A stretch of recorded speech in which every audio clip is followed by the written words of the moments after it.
Hey guys, welcome back to another video. This is gonna be my part 2 to my Triple Crown Squad winners.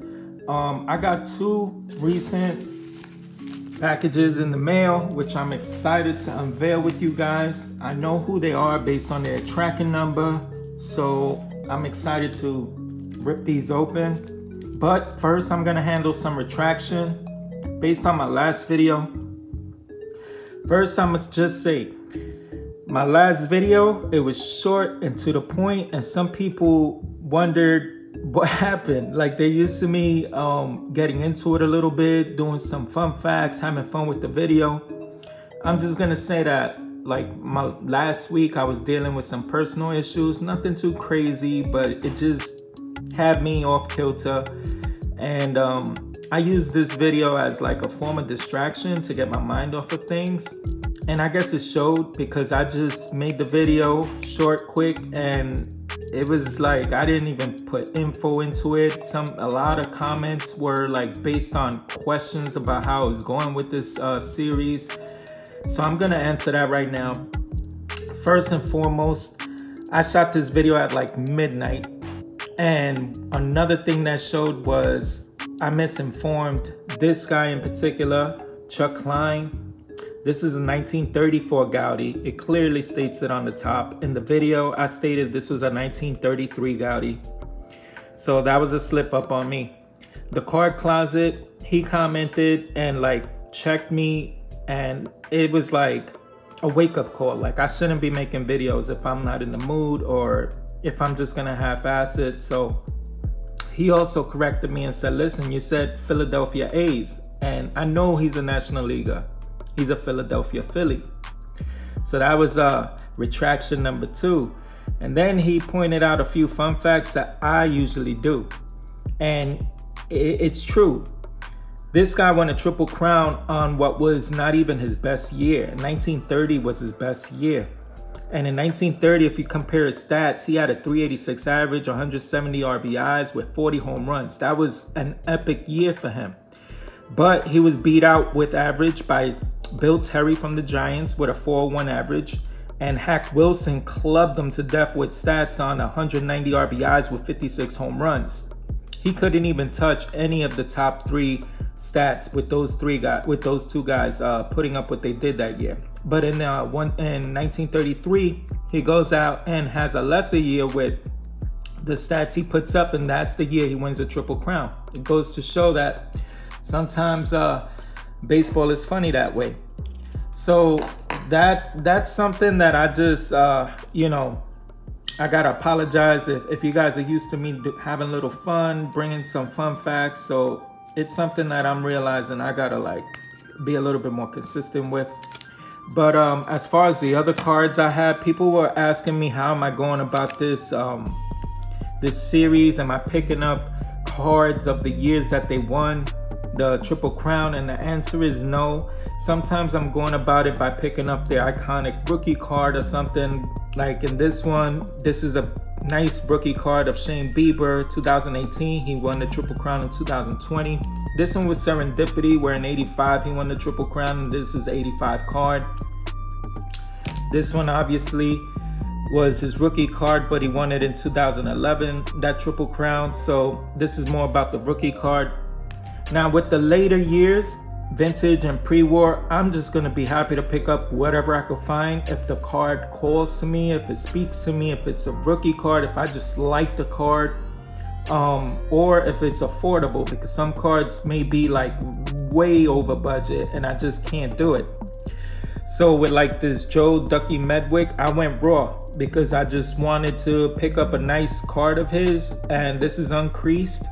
So it's a decent card, but as you could tell, it saw its better days. It's not as clean looking. This would probably grade like a, I don't know, 2.5 or 3 based on the fact that it doesn't have creases, but I would prefer to have a cleaner card. But I think I picked this up for like 50 bucks to be quite honest, for an old card of someone that did so well. And then, you know, if I want to get into fun facts about Ducky Medwick, I'll point out that he won his Triple Crown in 1937, good for him. But a fun fact about Ducky Medwick was in 1934, he was in the World Series and he had a triple in the 7th inning of the World Series against the Tigers.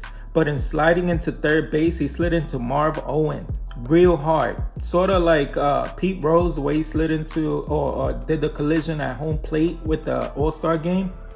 He played hard-nosed, just like Pete Rose.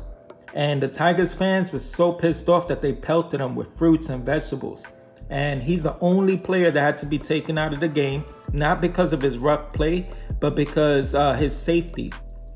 So that's like a fun fact. Afterwards, they asked him, you know, did he know why the crowd reacted? Excuse me. Did he know why the crowd reacted the way they did? He says, I knew why they threw them. What I don't understand is why they brought them to the ballpark in the first place, referring to the fruits and vegetables. And I thought it was always funny when you see like old time films and everything, and they'll throw like vegetables on stage and stuff like that. I'm like, yo, people come packed with vegetables just to show you their displeasure towards someone's performance. That's always been funny to me. But yeah, I thought that was a cool fun fact with Joe Ducky Medwick. And lastly, this is his rookie card of Frank Robinson. Very iconic card. I was happy to add this to my collection. But in actuality, he won that Triple Crown in 1966 with the Baltimore Orioles. And to think, I could have picked up a card from the Orioles, but come on, my first Frank Robinson card, you know I had to do it up with a nice example like this rookie card. So basically, just in answering one of my comments based on how I'm going about the collection, it's whichever card calls to me. If it's a rookie, if it's affordability, if it's about the year that he won the Triple Crown, or if I'm able to pick it up of the team that he did it with. So we'll see. I'll try to explain myself a little bit more thoroughly in the future. So the first two are gonna be cards I have in my collection. I'm not gonna go out and pick up a new card for this series. If I have them, great, sweet, I could save some money on that end. So the first card that I'm gonna showcase is Lefty Grove, here with his 1934 Gaudy card. Lefty Grove was an amazing pitcher, and in 1930 and 1931 he proved that with back-to-back Triple Crown years. In 1930, he had a record of 28-5 with an ERA of 2.54 and 209 strikeouts. And then he goes and backs it up in 1931 with 31-4 for a record, 2.06 for an ERA and 175 strikeouts. So what was amazing about him was he kept it real. He loved his hometown in Maryland. And in 1931, he ended up with that Triple Crown. He also won the MVP. So the fun fact is that trophy, usually they put it into the Hall of Fame. They enshrined that trophy, the MVP trophy, but his is the only one that's not enshrined in the Hall of Fame. Why? Because he decided to bring it back to his hometown. And it's housed at the Georges Creek Library in Lonaconing, Maryland, his hometown. And he loves his hometown so much that even after retirement, he went back to his hometown and started working in a bowling alley. Of all things, the famous Lefty Grove, known as one of the best pitchers in baseball history. So that's number one, Lefty. Number two is Prince Hal Newhouser, here with his 1953 Topps card. Prince Hal was an amazing pitcher, and the fun fact with this guy, well, first let me explain. He won a Triple Crown in 1945. He had a 25-9 record with a 181 ERA and 212 strikeouts. He was amazing during the wartime in World War II. And the reason why he was so amazing was because he wasn't eligible to serve in the war. He tried on numerous occasions to enlist, and what happened was he was classified as 4F, which is ineligible to be drafted. And the reason why was that he had a leaky heart valve, and because of that leaky heart valve, he couldn't serve. So then he went and played baseball, and he dominated baseball. And he went down as like the most dominating pitcher during the wartime. But he did try to serve, and do his part as a United States citizen that wanted to fight for his country, but it was a leaky valve that prevented him from serving. So I thought that was a cool little fun fact. So now, time to rip open some packages.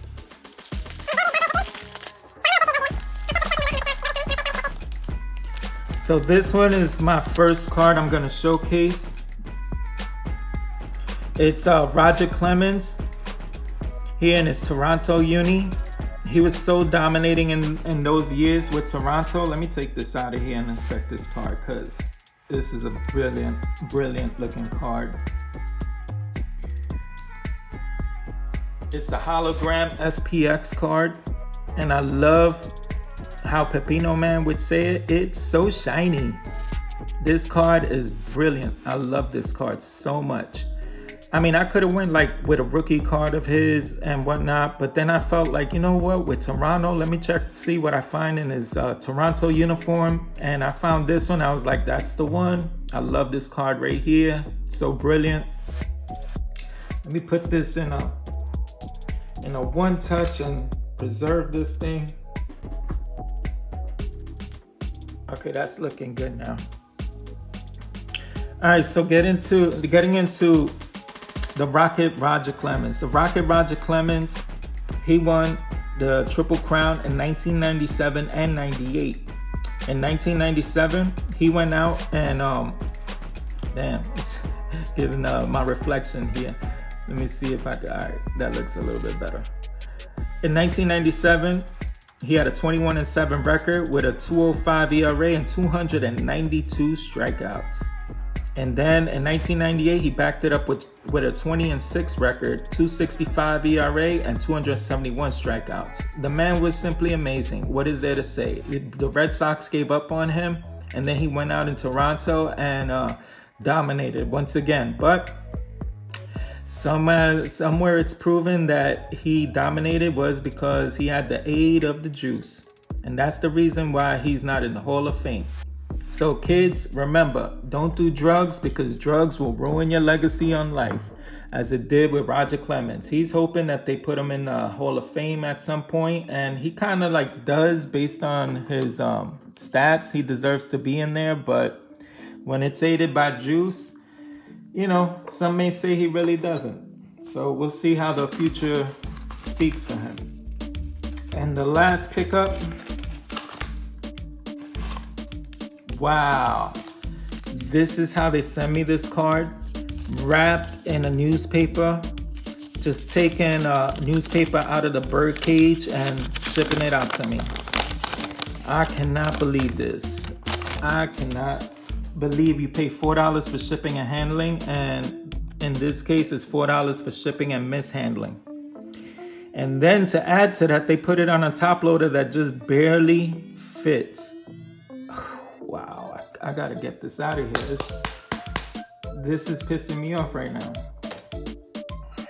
Let's check out this card and see if nothing happened to it in shipment. All right, so the card looks good. Thank God.